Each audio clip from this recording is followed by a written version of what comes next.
Hello everyone and welcome, oh shit, let me adjust this, welcome to the SummerSlam predictions video. It's me, Angel, as always, and this is going to be the first Big Four pay-per-view after WrestleMania 30, so it should be a good one, and I'm actually predicting it to be the second best pay-per-view of the year so far. So yeah, we'll see how it all unfolds. Uh, it's been a good build to the event, but I mean, really the main feud going into this could have used more build. I mean, because we remember the night after Battleground, Cena wasn't there. He was pulling a rock, meaning he was filming his movie or whatever. And then Brock Lesnar is announced as his opponent. And then the next week, Raw in Houston, that was the one that I went to. We saw Cena make his appearance, and I kept thinking to myself, like, I had a feeling like, man, Brock's probably not gonna show up. This is what these part-timers do, is that you never know when they're gonna show up, really, whether they're the champion or not.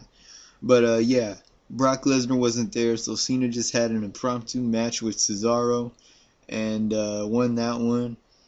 Then the week after, neither one was on the show. Neither one. I mean, what's up with that?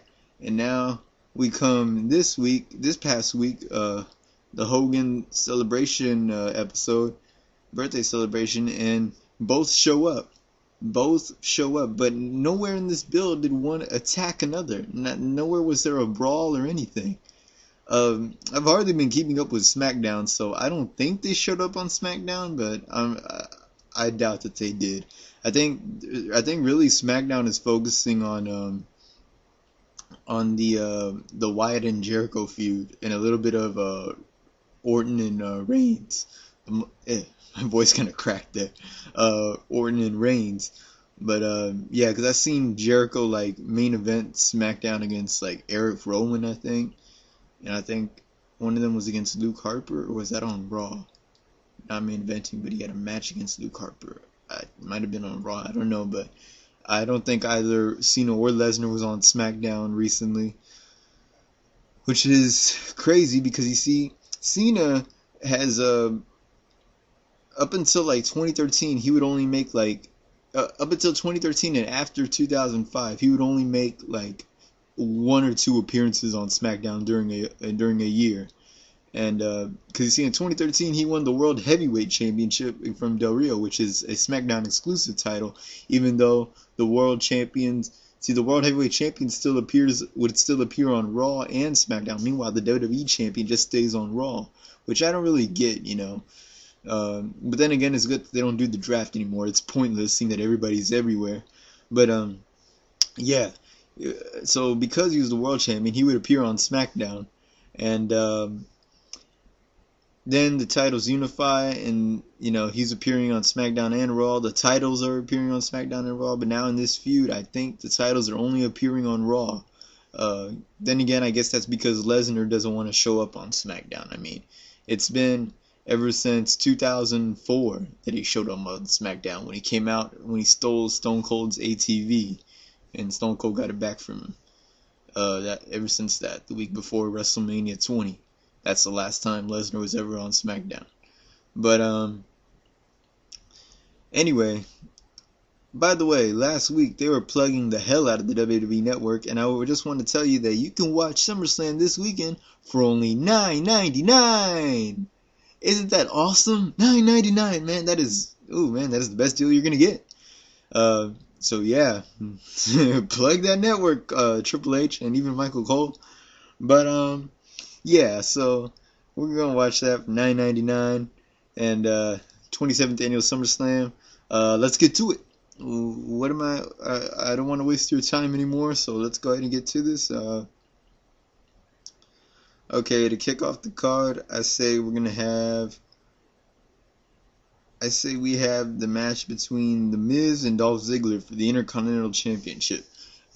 Shit.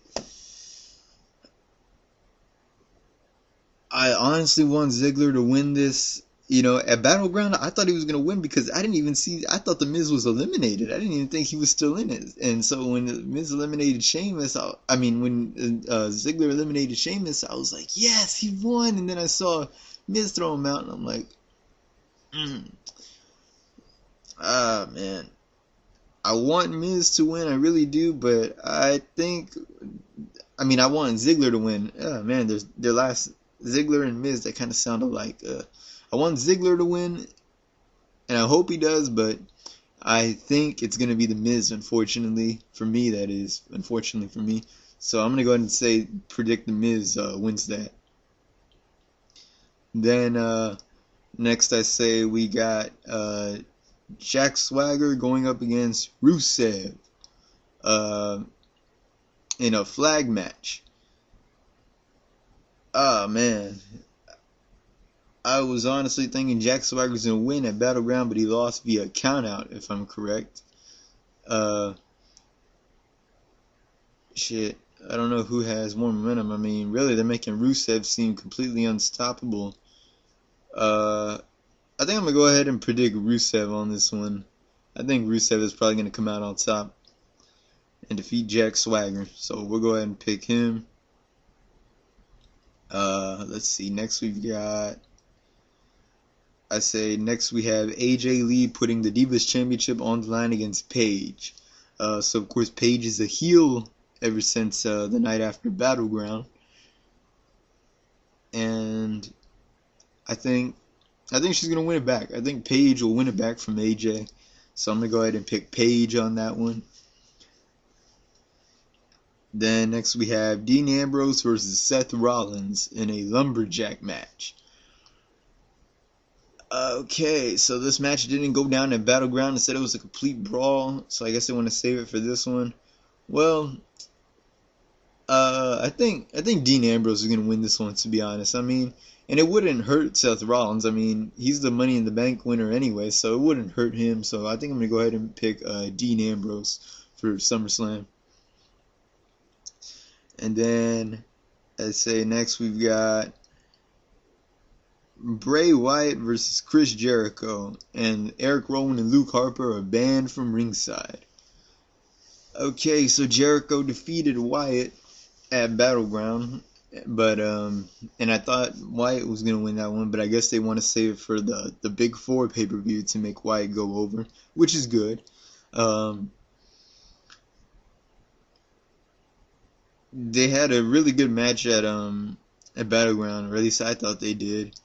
And I think they're going to have another good match at SummerSlam, and I think Bray Wyatt's going to go over. So I'm going to go ahead and pick Bray Wyatt on this one. Next we have Brie Bella versus Stephanie McMahon.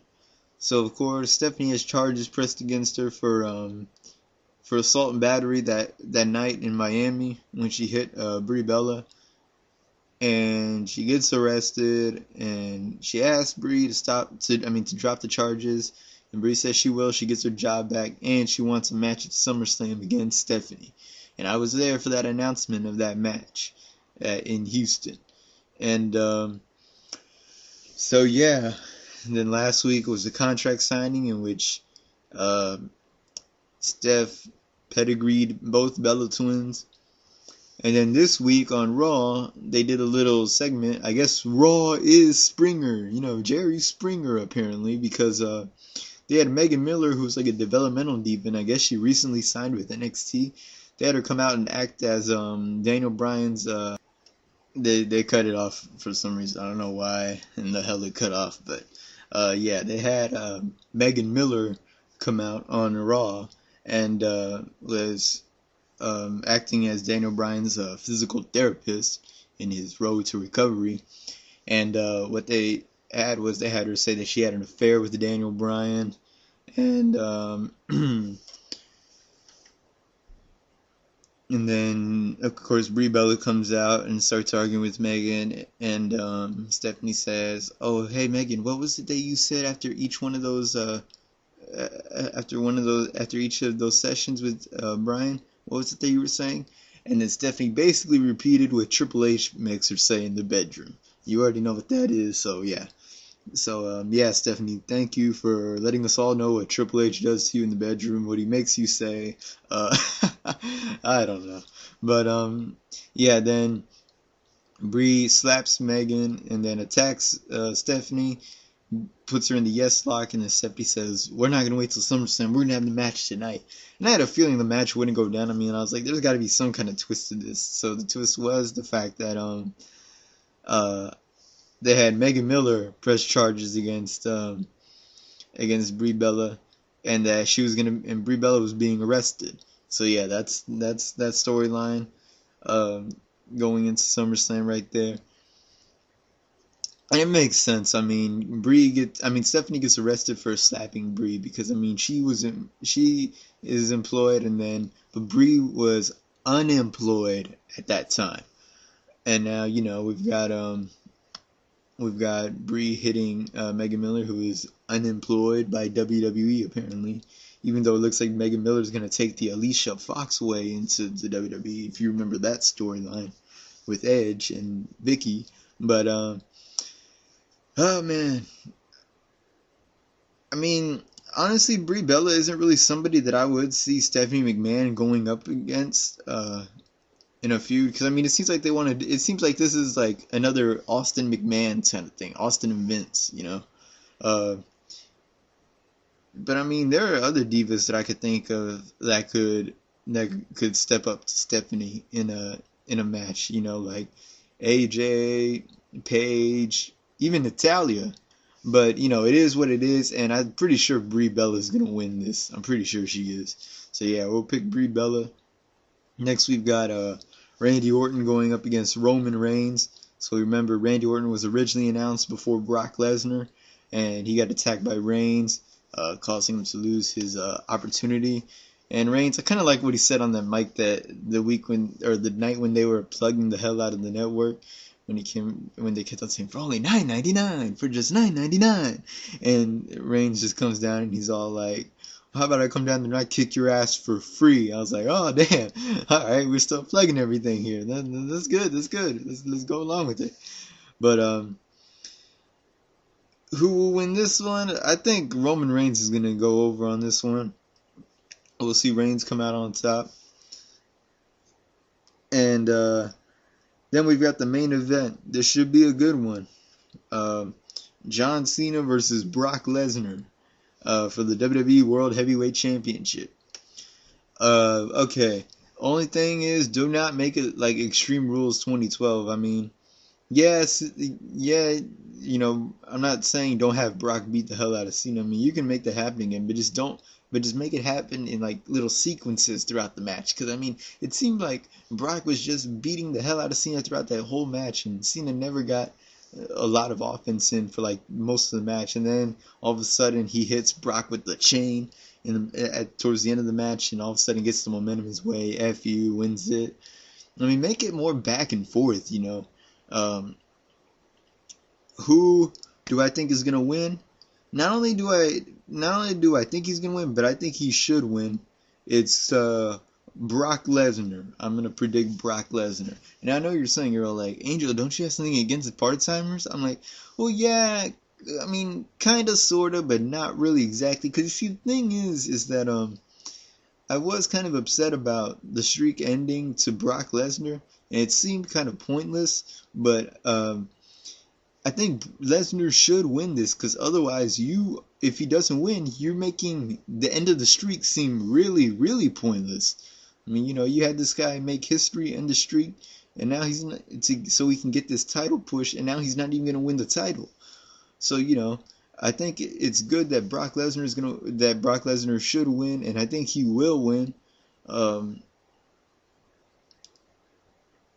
and we'll see what happens from there. We'll see where Brock goes from there if he wins it. I don't know why, but I have a feeling that if Cena wins, Seth Rollins is gonna cash in, but if Brock wins, he's gonna walk out with the titles. And yeah, I'm gonna go ahead and pick Brock Lesnar on that one. So yeah, those are my predictions.